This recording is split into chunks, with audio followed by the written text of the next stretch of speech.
Okay, settle in, everyone. Let's chat about an ingredient that's kind of flying under the radar but doing amazing things. Hmm. It's been called the quiet overachiever in natural skincare. Hmm. Yeah, if you haven't bumped into it yet, we're talking about Tigernut oil, sometimes known as the Spanish secret. That's the We one. were actually looking through this really great blog, 420formulator.com.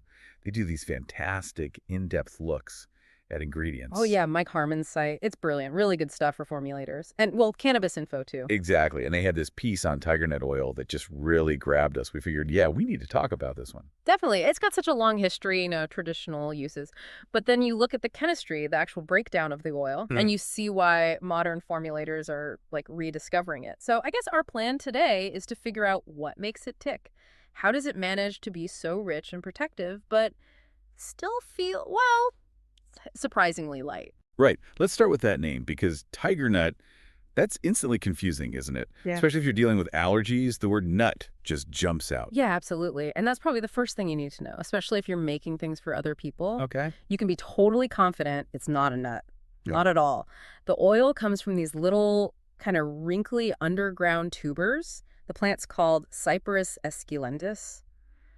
Think root vegetable, really. Ah, okay. So less like an almond, more like a tiny potato or something. That's a Yeah. huge relief for anyone avoiding nuts. Exactly right.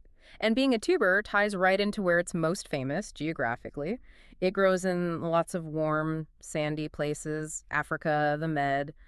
But Valencia in Spain, that's really its modern heartland. Valencia, okay. Yeah, that's where the tubers, they call them chufa there, are legendary for making horchata de chufa, that lovely, milky, sweet drink. Oh, I've heard of that. So it's got this food connection, this cultural history. It's not just some lab ingredient. Not at all. It's properly rooted in tradition. So what's the oil itself like?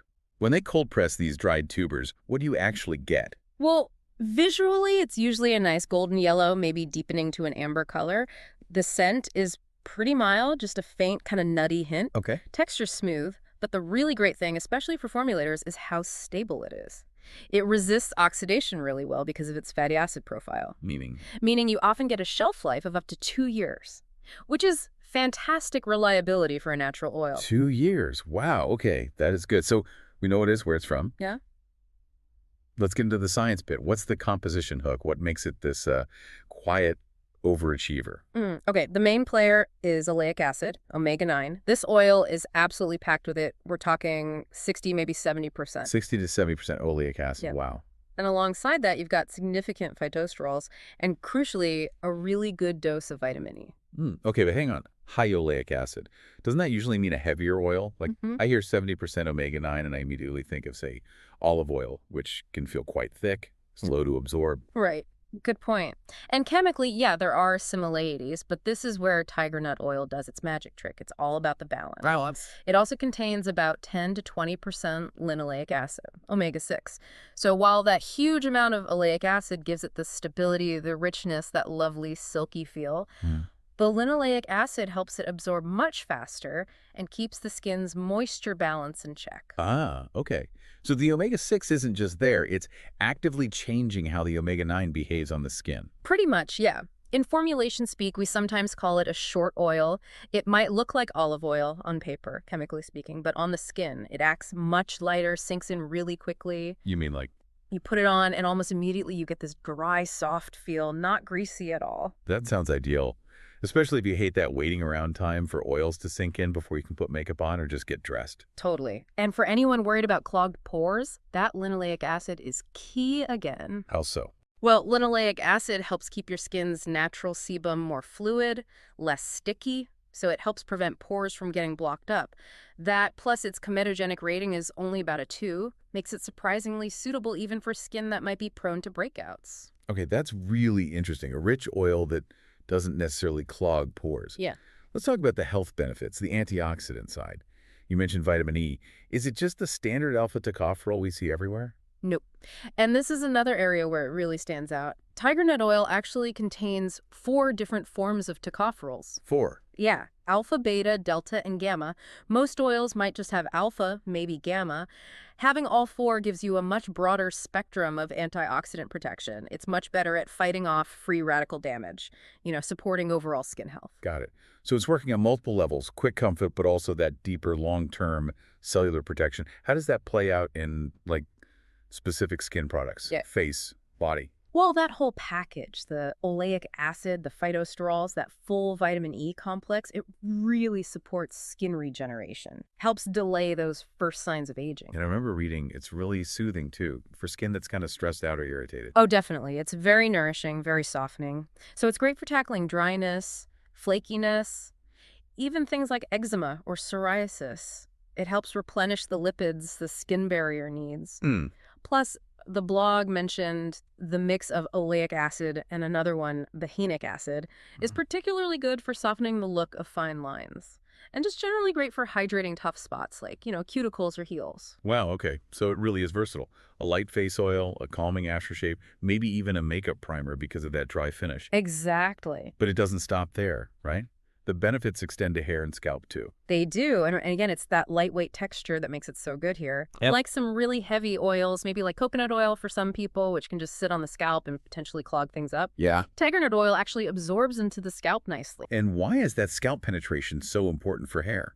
Because you're delivering moisture and those nutrients right where they're needed without making everything heavy or greasy. Yeah. So if you've got an itchy scalp or it feels tight or flaky, this oil can get in there and really soothe things, help rebalance the scalp's lipids. Which could help with dandruff, maybe? Potentially, yeah, by improving that lipid balance. And it's got cleansing aspects, too. Cleansing. And oil. Well, when you add it to shampoos, it can actually help lift away excess sebum, keep those hair follicles clear, which is good for healthy growth. And then on the hair itself, it's a fantastic conditioner. So less breakage, more shine. Exactly. It strengthens hair that might be coarse or brittle, protects against snapping, and gives a really nice natural shine without killing the volume. Pretty impressive for one oil. It really is. Okay, let's circle back to stability for a second. You said it resists oxidation well. Why is that particularly interesting beyond just, making creams last longer? Right. That high level of monounsaturated fat, the oleic acid mainly, makes it robust. It holds up well not just over time on the shelf, but also when exposed to gentle heat. Oh. It puts it in the same league as other stable oils like, say, rice bran oil or hyaluronic sunflower. Which makes me think infusions. You got it. That stability makes it a really reliable carrier oil if you're doing slow, low-heat extractions. Think cannabis infusions or other herbs. It handles that gentle, sustained heat, even above 75 Celsius or about 170 Fahrenheit, really well. Your final infused oil or balm stays stable and potent for longer. Dependable under heat. Nice. Now, the blog also touched on some, surprising other uses, historical and even industrial. Yeah, it just shows how versatile this little tuber is. Yeah. Historically, like in Ayurvedic traditions, they use the tubers and the oil for sort of grounding, cooling effects to restore vitality. Sure. And then on the totally modern, practical side, its resilience means people are looking at it for stuff like sustainable biodiesel, as a mild lubricant for delicate machinery, and even for helping to waterproof textiles. It's pretty amazing. From horchata to biodiesel. Yeah. Okay, so bringing it back to us making things, if we want to start playing with Tigernut oil in our own formulations, what are some good starting points? Usage rates. Well, because it's pretty non-comedogenic and has that lovely feel, it's actually super versatile. You could use it anywhere from, say, 5% right up to 100% as a straight facial oil. Okay. For lighter things, the face serums, maybe a light body mist or spray, you'd probably keep it in the 5% to 30% range. That gives you the benefits without too much richness. Right. But then if you're making something more substantial, like a rich body butter or creams and lotions where you want that nice cushiony feel, you could push it higher, maybe 20% to 60%. It adds that luxurious texture, but still it manages to sink in pretty well. That's really helpful practical advice. And hey, if you are listening and thinking you want to experiment, or maybe just see how ingredients like this get used in practice, you can actually find a load of free formulations for skincare over at 420formulator.com. It's a great spot to get ideas. Yeah, definitely worth checking out. So yeah, summing up Tigernut oil, it really does nail that balance, doesn't it? It's rich, that hyaluronic acid, all that vitamin E, but it's also fast absorbing with that unique short oil feel. That combination makes it just a fantastic multi-purpose tool to have in your formulating kit for skin and hair. It really does. And, thinking back to the beginning, knowing those tubers make that famous horchata de chufa in Spain, this really vitalizing, delicious drink that people consume. Yeah. Just makes you wonder, what does that long history as a valued food tell us about its sort of inherent vitality? Hmm. Could there be benefits from that internal use history that actually complement how well it performs on our skin? Something to think about. Definitely food for thought. Well, hopefully that gives everyone a much better picture of this amazing Spanish secret. Thanks for tuning in and chatting with us.